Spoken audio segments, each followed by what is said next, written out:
It's Dirty Thursday, brought to you by River City Speedway. A couple of late model pilots in the studio today, Jesse Teunis and Shane Edginton. Some of the applause, how about that?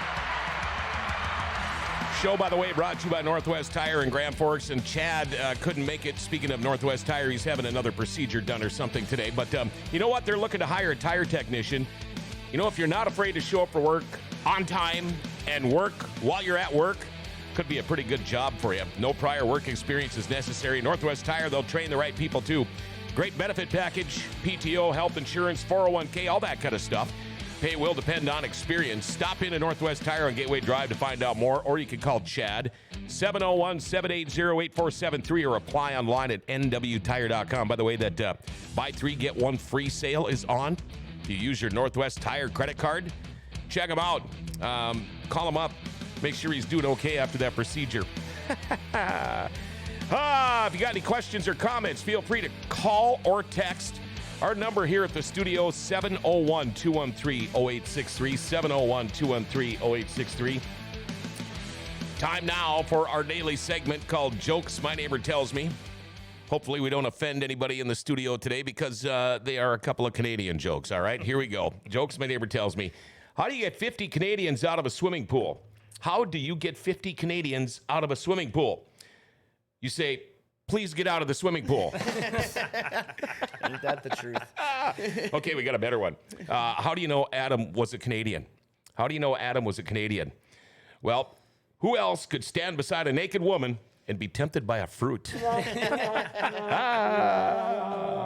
Okay, before we start talking to the boys here in the studio, we got a lot of things to talk about.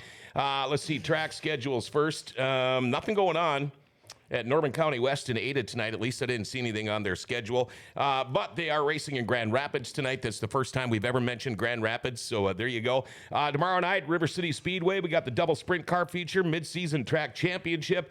You can catch both sprint car features after intermission.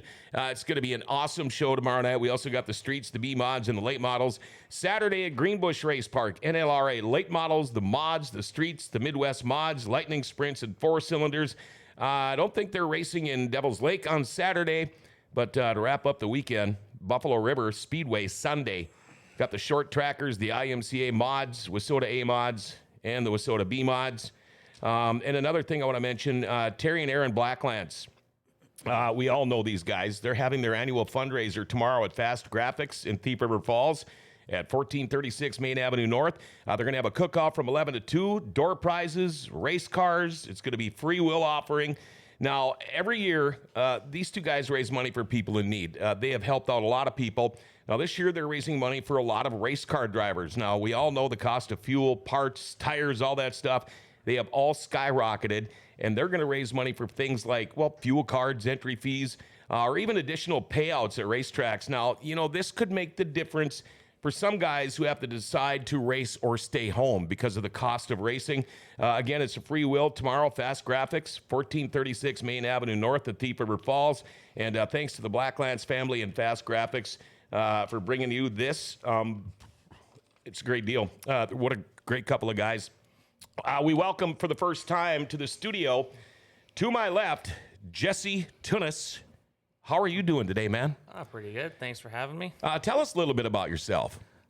Just regular guy, works a regular job, and loved racing ever since I was a little kid, and just kind of bought a street stock in 2013 and worked on that with my dad and brother, and kind of escalated into what we got now. Mm-hmm. You just answered about 5 of my questions coming up. Now, okay, let me see here where I got this information. You are... Where are you from? West St. Paul, and then just moved to Lockport, Manitoba. Okay, Lockport. That's what I was going to get at because do you ever catfish? Lockport's got a lot of big catfish. Oh, yeah, there's a few out there. It's funny because we had our league last night. We have a catfish league in Grand Forks. Okay. Last week, we set a record for the least amount of pounds ever caught. In fact, my partner and I, we had a total for 2 fish. We had a total of about 6 pounds, and we finished in 5th. We use bait that big. Yeah. Well, yeah. Okay. Now listen. Now last night we had league and we had 27 boats, almost 740 pounds of fish. We set the record for most fish. So last night we get a 16 and a 17 pounder and didn't even cut the top 10. Oh. I mean, so yeah, I mean, we catch big fish here too, but I might have to look you up a little bit there. And welcome, Shane. How are you doing, man? Good. Just another day getting ready to hit the road here after this and head on down to Grand Rapids. Have you thought about dual citizenship yet? Because you spend a lot of time here in the States. Hey, I'd love it. If I could get it, I'd be all over it. Yeah? Oh, yeah. So your typical summer now, you're racing, I know, as much as you can. Yep. And then you just living in the hauler. You got living, things set up here, or? This year it's a little easier. I can go back and forth, but I haven't been home, I think, in over a month. But yeah, I'm just living in the hauler. It's just me, so it ain't too bad. So Yeah, and well, when you think about it, we were talking about it off air before we went on. Just for you to go back home and back in your hauler, you're talking $300 oh, easy. yeah, all day long, and yeah, that's a lot of money just to go home and do the same thing I can do at S&S Transport Garage. Sure. Now, is it tough getting across the border? No, it's not bad. If you're vaccinated and all that stuff, it's pretty easy. If you're not, it can be a little bit of a hassle. But no, they're pretty good, and they remember me from years past, crossing all the time. So yeah, it goes pretty smooth. Yeah, because I know I heard other stories earlier this year about somebody who got dinged just a little bit at the Canadian border. You probably know who I'm talking about. He just got dinged again last Sunday. So. Oh no! Oh yeah! I heard it was like 11 grand. It was 17 this time. Oh! $28,000 for 2 trips going across the border. Yeah, apparently he gets them dropped right away, so he's got something figured out. So hey, he good on him for figuring it out. And wow. But I don't need that hassle. No, because like you said, they remember you at the border. Oh yeah, and they're going to remember him at the border too. That's one place where I always say you have no rights. You just yes sir, no sir. Exactly right. Exactly right. Now I want to get back to you, Jesse. You said you started in a street stock. Did you race anything before that? Nope. Just right in the street stocks. My dad used to race back in the day for the Enduro days at the Winnipeg Speedway, and then as my brother and I were younger, just kind of fell in love with it and worked in the garage, and then he bought a streeter, helped him for a number of years, and then, well, if he can do it, I can do it too. So. Is your brother still running? Yeah, he's in A modified now. Oh, okay. So does he get across here to the States quite often to race? Yeah, he's been running Greenbush since the season opener, and then they just got their first race in on a Thursday last week. Okay. Now, when you made the jump to the late model, how did you decide to do that? It was a bit of convincing because I was kind of jumbling between an A mod or a late model, and then talking to Shane over here, he's like, well, you're kind of stupid if you don't get a late model. And then I was looking at some A mods and their X amount of dollars and their rollers, and then there was a local one that I bought from a guy, and it was the exact same amount of money turnkey. Yeah. Ready to rock, and just kind of show up with the trailer and pull it out, and whatever part didn't bolt onto the A mod was in the trailer. So it was pretty nice that way. Now, how long have you been running A mods? Late models. Late models, I've been in them since 2018. That'd be about, what, 5 years? Okay, Yeah, okay. 4 or 5 years. Okay. A lot of Canadians watching. A couple of people asking questions here. Derek says, does Jesse remember racing against his brother Sean for the lead and taking each other out for the win? Yeah. Well, Tell us about. I got to hear that one. Sean taking me out. Oh, okay. Yeah, sure. Since I'm in front of the mic. How was family dinner that night? Yeah. Very quiet. A lot of damage to the cars? Oh yeah, his car was, his radiator was on the ground. My door was folded underneath and quarter panel pushed up. He almost rolled me going down the straightaway. So did you duke it out afterwards? Oh, I was gonna give him one through the window net. Okay, I'm going to ask you this now. Who could beat each other? Who's stronger? Who's tougher? Who would win the fight? Ooh, that's a tough one. They're both gentle giants. Yeah. Is he a big boy too? Oh yeah. I'm the smallest one in my Yeah. family. Well, how big are you? I'm 6'2", 250, and then And you're the smallest guy in the family. yeah. So if you got to try to get out of that late model in a hurry, somebody should have the camera going or what? It can be entertaining. I know I couldn't get my ass out of there in a hurry. Grand Rapids tonight. Have you been there before? Do you know a lot about that track? Nope, never seen it. I watched it on a video, I think last year when Shane went there for the NLRA tour, and then that's about it. And what are your thoughts on that track? I think it should be good. I heard they got a little bit of rain there last night, quite a bit. So hopefully it's not too bad. But they can usually put the track in pretty good shape. Their Brokens do a good job. So Yeah.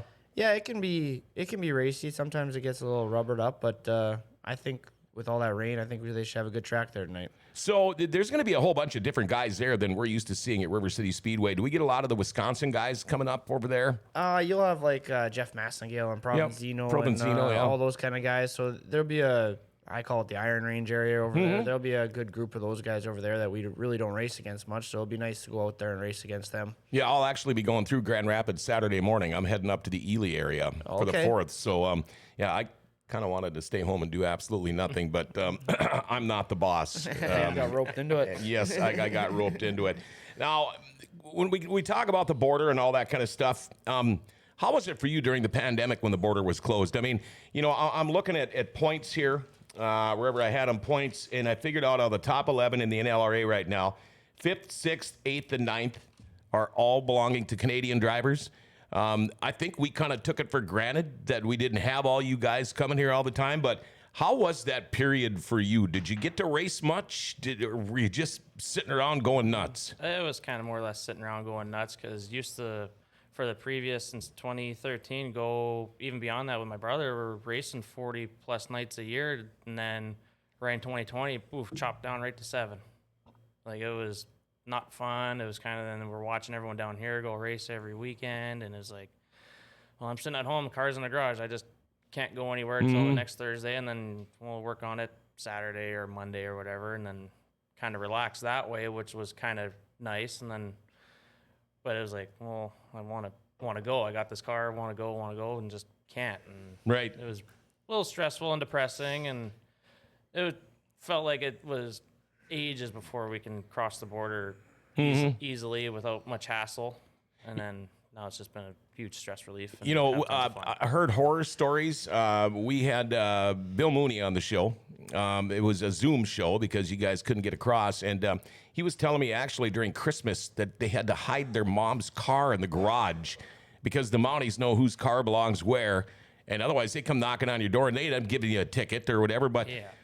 You know, you think it got a little carried away up there? Oh, yeah. It got way blown out of hand. I mean, I live in Minnesota, and I thought that was bad. Yeah, it was to the point where if I wanted to go over to my brother's house, luckily he just lives across the field, I would just kind of have to go when it was a little bit darker and not a lot of traffic just to keep it Isn't that down crazy? It's ridiculous. You got to sneak over to your brother's house or your son's house or, Yeah. wow. But you can still go to work and work with some guy, 30 other people all day, every day. Yeah, And yeah. that was okay. That makes tons of sense, doesn't it? So it was a joke. Any of you guys hockey fans? Oh, yeah. Yeah, yeah. How come Canada never gets a team in the Stanley Cup anymore? Because we send all our players down here. You guys know Steven Jesus, I would imagine. Yeah. Steven, he's a Canadian hockey fanatic, and he's always posting. And I just finally one day about 6 months ago, okay, when's the last time a Canadian team made it to the Stanley Cup Finals? And his reply was, touche. Yeah, I got him that time. Oh, yeah. We got a text. Ask Shane what color car he's using today. I'm using my white one tonight. Yeah? Yeah, we're back on the white one this weekend, so. Because of damage, or you just thought it was time to change it up? Just change it up. We ran the black one for the last 2 weeks down in Cedar Lake and last weekend in Ogilvie and stuff, so just switch it up a bit, make sure both of them are working good. Yeah, so. is there one you prefer over the other or not? Not really. My Sniper chassis that Ricky built me has been really good this year, and so is my old Victory there. They're both good cars. It's just, it don't really matter to me what one I drive. It's just... Yeah. Just Whatever kind of mood you're in. Just rotate them so one doesn't get bad, I guess. Yeah. Now, do most guys drive around with both two cars ready to go? I mean, everybody has that luxury. No, they don't. And like my white car, it's got to be 6 years old now. And both my cars are older cars, but we just keep up on them and try to keep them up to date and stuff. And yeah, we keep them both in the trailer. Like when we go to South Dakota next week, we'll take both cars with us just in case something happens, you got another car to pull out. It's kind of a nice luxury to have. So, yeah, it's good. How about you? Do you have that luxury? No, I got the one car, and I got a couple of. I had barely spare cars at home, but they're in the back 40. If something actually happened and running Titan points somewhere, I can maybe get one of them together for the next week. So you guys you ever watch that show Yukon Men or The Last Alaskans? Oh, yeah. You got your junkyard in the backyard, and if you're going to build something, you just go salvage from something else. And use your brains and fabricate and do all that stuff? Do you end up doing a lot of that? Oh yeah, you got to, or else the cost just gets driven straight up. So you got to be pretty swift with some grinders and drills and welders, and just if you're on the road, you just got to make it work and go for it, and then you can bring it back to home or your shop or whatever, and then you can do a proper repair or do the actual correct fix with the parts or whatever. But yeah, no, you got to be pretty swift with some tools. We're going to take a quick little break here, but stay tuned, man. Jesse Teunis and Shane Edginton, NLRA late model drivers, are in the studio today. Dirty Thursday, brought to you by River City Speedway. Wish Chad Hoff was here. He couldn't make it, but, life doesn't ever seem to slow down. When things need to be done, they need to be done right now, and that's why a lot of people blow off their oil change. They think it's going to take forever. But if you go to Valvoline Instant Oil Change, that's where I go. Most of the time, I'm in and out of there within 15, 20 minutes. They can do tranny and coolant flushes. They'll rotate your tires. They'll check your battery. When you get your oil change, they're going to check out your fluids and top those off. Tires, battery, lights, wipers, your cabin air filter. Now, if you own fleets, they will give you a discount. If you're in the military, you can get a discount. They can text and email invoices and coupons, too. And if you mention Grand Forks Best Source, you go in for that oil change. They're going to knock $10 off your oil change. That's worth it right there. But they're open Monday through Saturday. No appointments needed. Pickup and deliveries available in Grand Forks, too. What a deal. Valvoline Instant Oil Change, a complete oil change and more, 3325 South 38th Street. Or you can call 701-780-8462. Make sure you tell them that Grand Forks Best Source sent you. Robin Anderson, good luck to you, too, in Grand Rapids tonight. Wish I could be there. Make sure our guys don't get out of hand. When you travel like this, I know it's, every time we do the show, we talk about how race car drivers, it's a family, all of you guys, NLRA guys, but when you travel like this, not as many NLRA guys up there, does it make things any more difficult? Once, we talk about maybe a breakdown or something, normally guys will jump in and help you. Do you find that the same if you go to a track where maybe you don't know as many people? I think there you'd find I think the odd local or guy that usually runs there, they probably lend a hand just because it is kind of, I think, part of our nature. Just you don't want to beat him in the pits, or you don't want to beat him because he's missing a part or whatever. Right. So you try anything to kind of help him out. So you don't have the mentality like, he's missing a part, but I know I got an extra one in there, but he's done for the night. You guys don't think that way, do you? No, I generally don't. Unless the guy's a real dick. Yeah, unless they kind of screwed you over at some point, and then it's like, well, it kind of sucks to be at this point. Yeah, it all comes out in the wash, buddy. Yeah. So, but generally, no one's really done me any wrong or whatever. So I'm generally want to be one of the first few to like, hey, what do you need? Do you need a bar? Do you need a ball joint? Like, if I have it, use it, just replace it, or give that one back if it's still straight. So sure. Do you travel pretty much alone, or does somebody come with you? This year it's been all by myself, just because my pit guy Dylan, he moved about 2 hours out of the city, and he's unable to really make to a lot of these shows now, and he's been messaging me every week that he's bummed about it and everything, but still cheering me on. And then so this year it's been kind of by myself. Does it get a little overwhelming sometimes? Oh yeah, especially if you kind of race like me, and the right side's usually kind of damaged a lot.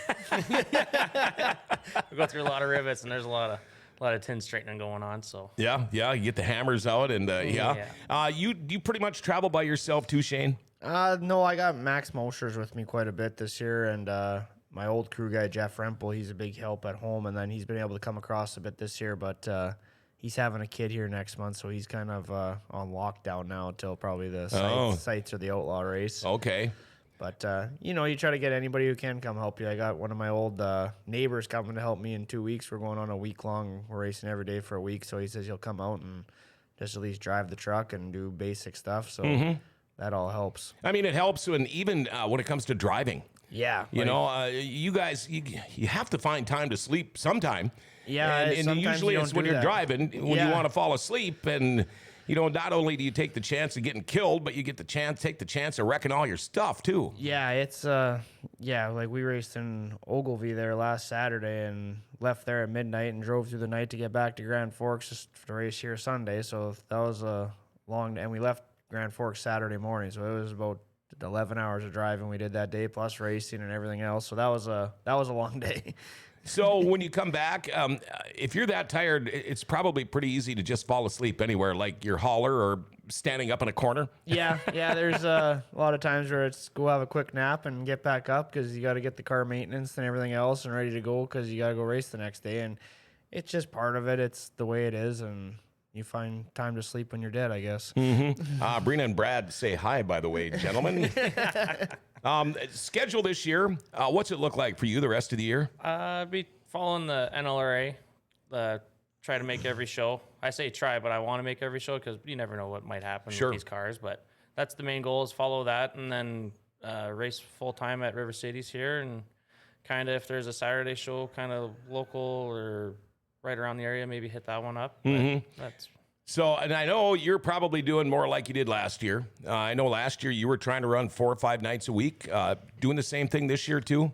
Yeah, we're doing that, and we're following that Challenge Series deal right now. So we got to go down to South Dakota next week. So we haven't really been in the points for the NLRA or the River Cities track here this year, which is a downer because we won it last year. But we said this year we want to go try to do something different. So we ventured out to Cedar Lake. We've been to Husets this year. We've been to kind of all over different places. So it's been fun just to try some different stuff and just see where we stack up against competition in other places around the country. You know, when it comes time for sponsorship, does being like the NLRA champion or River Cities champion or a track champion of anything, does that make a difference when it comes time to trying to get that sponsorship dollars that are so hard to find now? Yeah, they're really hard to find, and I think so. Like, if you win the track championship in Grand Forks, you're on the poster's all over the place, and everybody gets to see it, and I think your sponsors appreciate that you're out front and on whatever, their billboards and posters and everything. So, no, it ain't easy to get sponsors nowadays, and I get it.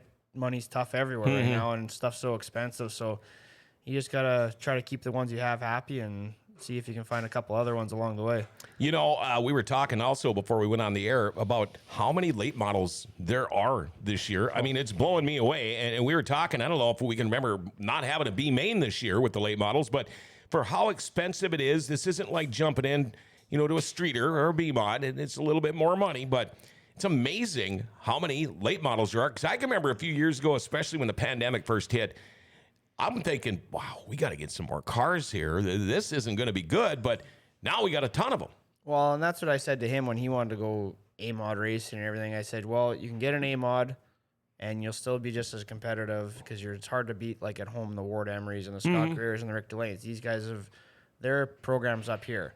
I said, well, you can get in a late model and you can still be in the same spot and work on your program, but I said, you're going to get paid this much more to start, this much more to race everywhere. There's a tour called the NLRA where they pay you very well to show up and everything. I said, you're not going to get $50 to show up. You're going to get $200-something every time you walk in the gate. I said, at least your racing is covered then. You're not using all your own money all the time. Not going to lose money every night. Exactly. I said, like, for these guys racing the mods, like, it's a great class, don't get me wrong and everything, but to drive somewhere and get $50 to start, that don't make sense to me when they have the same motors, the chassis are the same amount of money.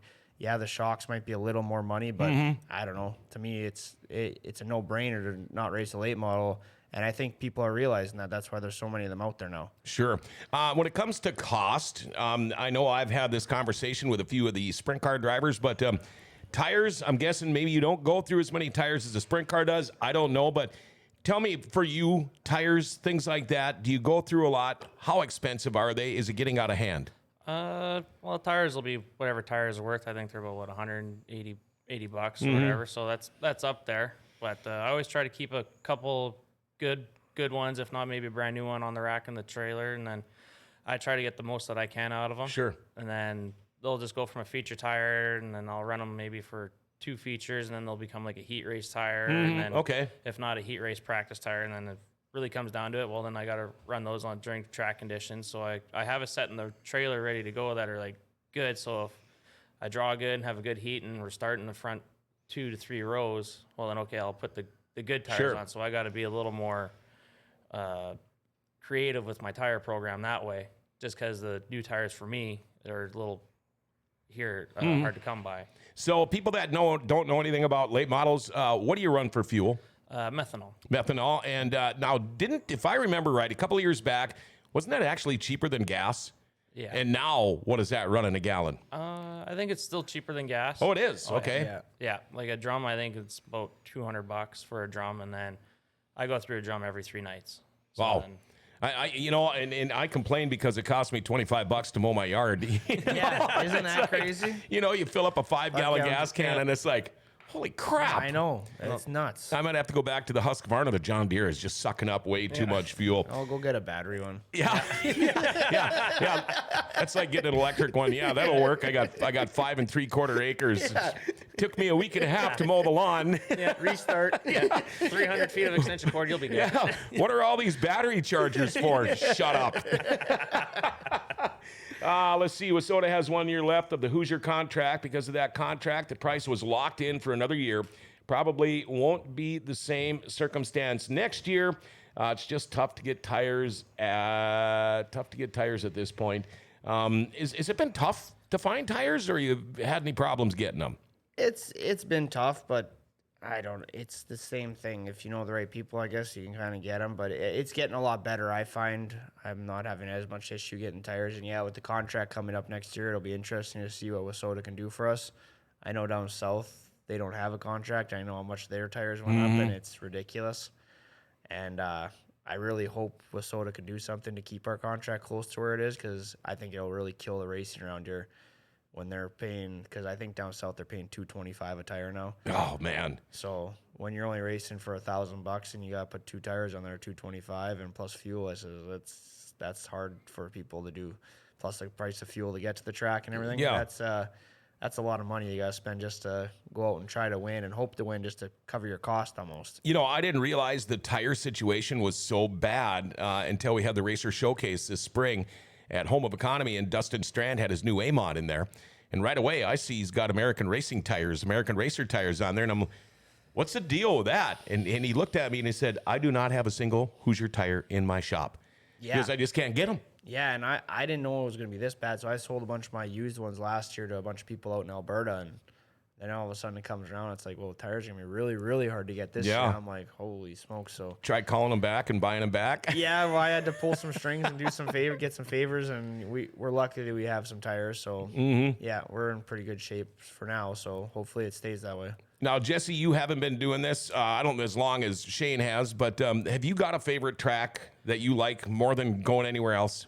I really do enjoy coming to River Cities. But I absolutely love going to Greenbush every time we can, just because there's so many of our Canadian friends that go there, and it's just a good time. And the track there is really fun to get around, and that's just my one little track that I like. I really enjoy going to all the time. When you guys first started coming across the border this year for that World of Outlaws show, I got to hook up with a bunch of my old Canadian friends again. Next thing you know, I got 2 campers parked out in front of my house. It doesn't take long, and then we know where the party will move be. in quick. Yeah, it was funny because I love these guys, and when the girl was singing the Canadian national anthem, I got my headphones on, and I'm way up in the press box, and I can hear these guys singing over her microphone, and they're 10 yards away from her, and you could hear them singing the anthem just about as loud as you could hear her. But it's just so good having the Canadian racers back and the fans. And speaking of Canadians, my buddy Daryl, let's see what he says here. Good morning, John, and fellow Canadian guests coming for tomorrow night's race and Saturday Greenbush. Oh, good. And are your guests going to Greenbush? See you tomorrow. Stop by for a coldie. Take care, boys. Are you going to be in Greenbush this weekend? Yeah. Okay, you too? Yep. Okay. Yep. Okay, so they will be in Greenbush. What do we got here? I was just going to unplug his trailer at SS if never answered, right? Huh? Make any sense to you? Who's that from? Brad. I was just going to unplug his trailer at SS if never answered, right? Oh. Oh, if I didn't answer right.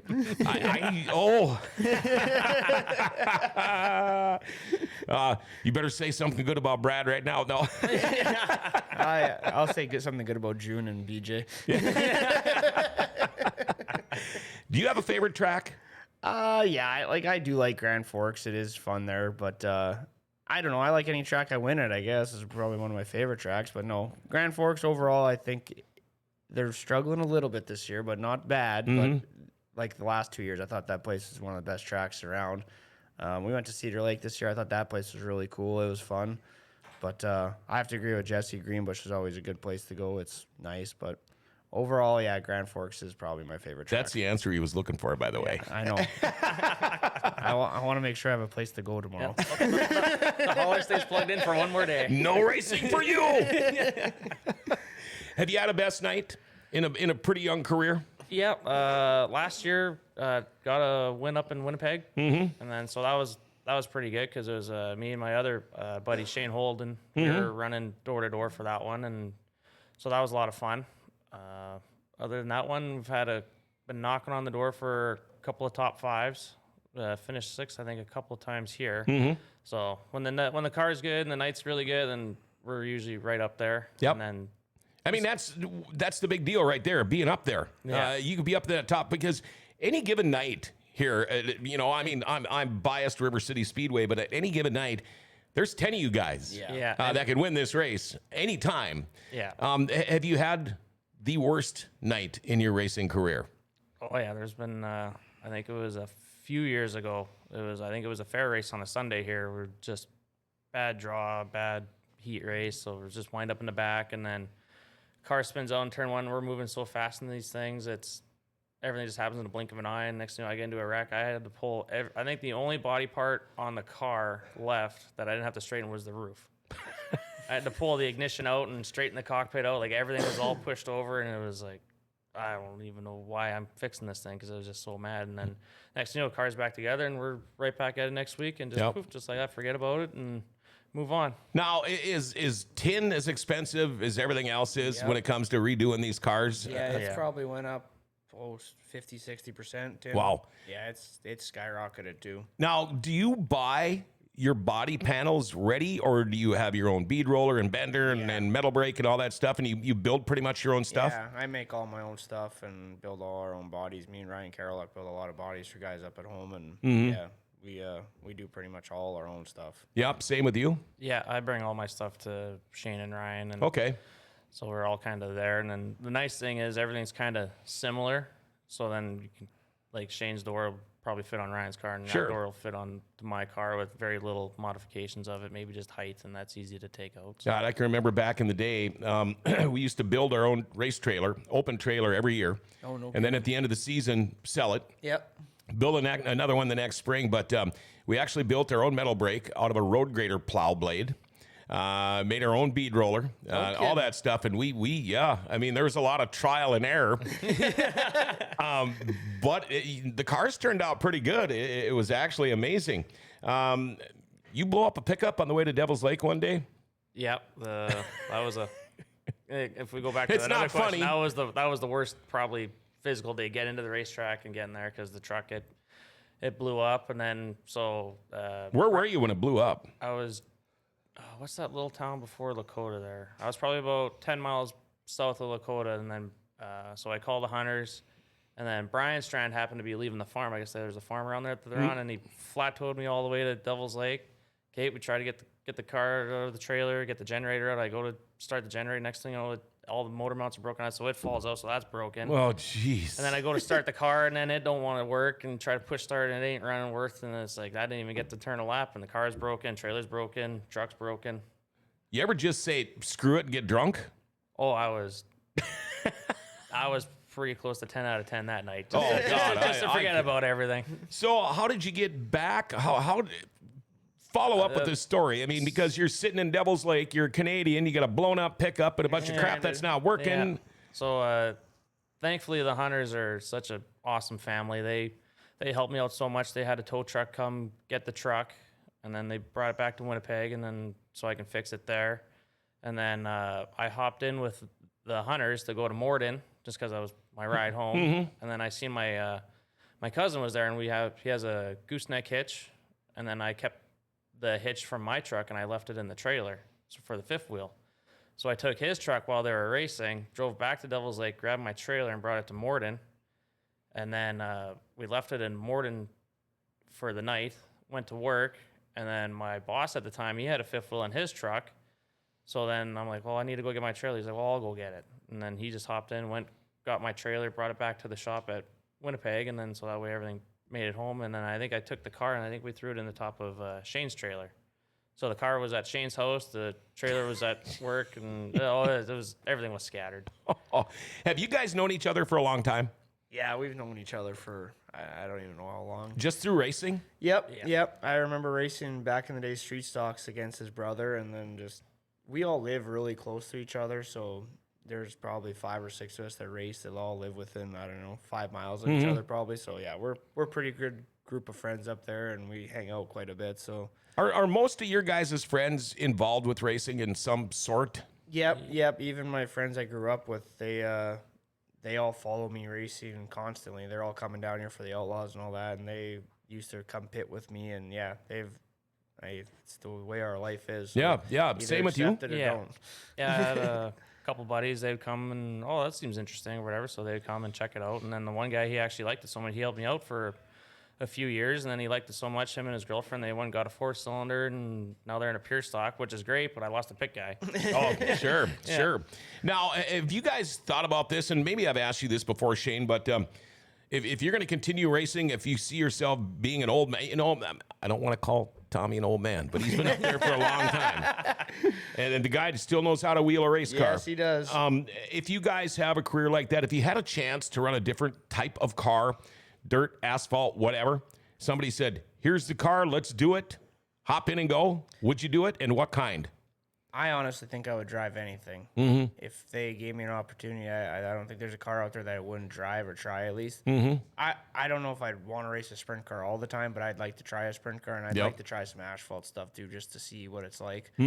So just to get a different perspective on stuff. Right. So, like I said, you're always learning when you try different stuff. So we went to a couple asphalt races last year, me and my crew chief, for 2 years ago down in Florida, and it was terrible racing. It was boring as heck, but it was just interesting to see how they do stuff. Right. So yeah, I'd like to give it a try. How about you? Yeah, I wouldn't mind trying someone's like, here, try this A mod out, or again, like an asphalt late model or anything really, because it all piques my interest. Like if it's got 4 wheels and a motor, it's kind of like to try it. Like again with Shane, I wouldn't want to race a sprint car, but I'd love to try one. I've had the opportunity to hot lap numerous cars, but I usually have a few beers in me, so I decline. I'm one of those guys. I'm a firm believer in Murphy's Law. If something's going to go wrong, it's probably going to be when I'm sitting in it. Broken part or something, and pretty soon you look like Roemling there hitting the wall like we have in our intro there. Now, who else helps you with the car when they can? My buddy Dylan, whenever he can. Used to be when he was in the city, he'd come over every Tuesday, Wednesday, he'd help out. My mom and dad, they'll come over once in a while, and then, mainly it's just kind of been me this year working on it, doing everything. So. What about sponsors that help you out? Oh, they're unbelievable. You can't do it without Did you them. bring your list? You want to give them a shout out? Oh, yeah. Grand Prix Amusements, they've been with me forever. All these sponsors I can go have a beer with and dinner with, and we're all pretty much family. So Grand Prix Amusements, Performance Auto Canada, that'd be Shane and Paul and the Edginton family. General Signs, that's again them. Emery Demolition, Kuwaitan Truck Service, Hood's Excavating, Prairie Performance Detail, Corners Quickly Racing Engines, Stoge's Digging Dynamics, Cousins Oils and Lubricants. They just came on this year, or last year actually, and they hopped on board this year, and then I think I got them all. Like Keewatin, they sponsor a few cars around here, don't they? Oh, they're a beautiful family. They just love racing and helping out. They're awesome. There's a lot that I wouldn't be able to do if they weren't really there. Like again, getting home from Devil's Lake, like that would have been probably the end of my racing season at that moment. So, Shane Brandon says, "Nice hat, Shane. Showing a little love." Oh, yeah, Lake of the Woods Brewing. You're like me. I always got to look. What hat are they talking about? Are you a beer guy? Yeah, I like the occasional beer. Yeah, occasional. Yeah. Do you drink? I asked you guys if you were thirsty earlier, and I said we have this fancy whatever kind of. Both you guys were instant. No. Are you like me? I'm like a Busch Latte guy. I was in Europe a couple of years ago, and in Belgium there must be 3,000 breweries. Yeah. So you walk into this brewery and all I could say was, give me the lightest beer you have. Yeah. Are you guys the same way? Yeah. Yeah. I like going to those breweries because the buildings are usually neat. Oh, yeah. Like, 800-year-old buildings, Yeah, you like know? they're neat to see, but I don't think you can beat a Busch Light. No. No, just Come on, River City Speedway. Yeah. I was going to say, I didn't want to give Brad a jab there, but What about you? Same way? yeah, same way. Just got to keep it simple and why ruin something that's good. Yeah, and you know, it's funny. Here we are doing a Dirty Thursday show, and we're talking about racing and beer. I mean, they kind of go hand in hand, don't they? yeah, and I always laugh when you go to those breweries and I'm like, just give me something that's close to a Busch Light, and they give you, oh, this is exactly like a Busch Light. It ain't a Busch Light. No, Not even no, close. no, It's it not doesn't the even same- smell it's like not, it doesn't beer. even look like one. Yeah. It's heavier just by lifting it. Oh, yeah, I know. I mean, I remember one time I bought a bottle of beer and it had a little ball in it. It's like, what is this for? Well, what do you do here? Well, see all that yeast down in the bottom? That's to stir that. I'm like, why do you have to stir a beer to drink it? I'm okay. I don't need it. Yeah. I mean, it smells like skunk, you If know? it's putting more effort in than cracking the top, I'm not in. Yeah. Don't have to grab a bottle opener. So you guys, you got a busy year again this year. It's awesome that you guys are finally back in the States. It's awesome the Canadian fans are back in the States. I'm looking forward to actually going up to Canada here, maybe this winter, and see if I can't do some ice fishing. But I probably will reach out to you guys because I do want to go up there and try catfishing one time. But I know we got guys here in Grand Forks that go every year. Not the last couple, but every year, and they keep trying to get me to go up there, but I just can't ever swing it. How much time you guys have before you got to hit the road? I don't know. We'll cut you loose. I'm gonna leave around 1:15. He's 1:30. logistics. I've never been there, so I'll just be kind of. We'll Okay. leave around 1:30, probably 1:15. We gotta wait for Kalen to get off work, so he's coming to ride along. And, Kalen Helly, Oh yeah, he's Yeah. gonna have to. Run super the- fan. Super fan. He's got to run the show today, So Yeah. I was told we should get him on the show. I said that the yeah. other day. Actually last night I said he should be on here because he'd have stories about everything. I know he would, and I'm going to try to find out. I'll find him tomorrow. They usually sit. Well, Johnny usually sits pretty close to us, but I'll find him. And we have never done a show about super fans. Well, he's never lost a race if you ask him. That's good stuff right there. That is good stuff. You guys have fun tonight. Good luck. Keep it on all fours so we make sure we see you again tomorrow night, okay? Thank you for coming in, first timer. Shane, again, it's always great having you on the show. I appreciate it. And good luck tonight, and I'll come and check you guys out in the pits tomorrow night, all right? All right, sounds good. Thank Thank you you. very much. All right, there you go. Jesse Teunis and Shane Edginton, a couple of NLRA late model pilots. They're going to be racing in Grand Rapids tonight. They'll be here in Grand Forks, River City Speedway tomorrow night. I tell you what, if you've been looking for the perfect night to go to the River City Speedway, tomorrow night is the night. They have got not one, but two Sprint Car A main feature races tonight, along with all the other classes that are going to be there. Want to give a big shout out to Rumor Sports Bar and Casino, a proud sponsor of our Dirty Thursday shows. Without BT and Jake and the whole gang, we wouldn't be able to do this show for you. Rumors, by the way, looking to hire part-time servers and cooks. You can stop in to find out more. Boy, they've got all kinds of things going on. You got to check out their lunch and dinner specials. Monday, don't forget DJ Trivia Night. It's the home of the world-famous Beer Tower. Yesterday, we were in there at $3 pounders all day long. Yeah, you can't beat it. Stop in. Rumor Sports Bar and Casino. You know what? Try your luck at a little charitable gambling. Never know. You might win something. Hey, have a great day, everybody. I'll catch you guys tomorrow morning at 9. Now, don't forget the Best Forking Sports Arena show comes your way at 6:30 tonight. Bill and Monty and whoever shows up, they always have a fun time. Hey, remember to like, share, tag, and follow us. Hit that notification bell on your smartphone. And you know what? Become a patron on Podbean. You could qualify for a bunch of cool stuff. Hey, Grand Forks, awesome place. Grand Forks' best source is giving it an identity again.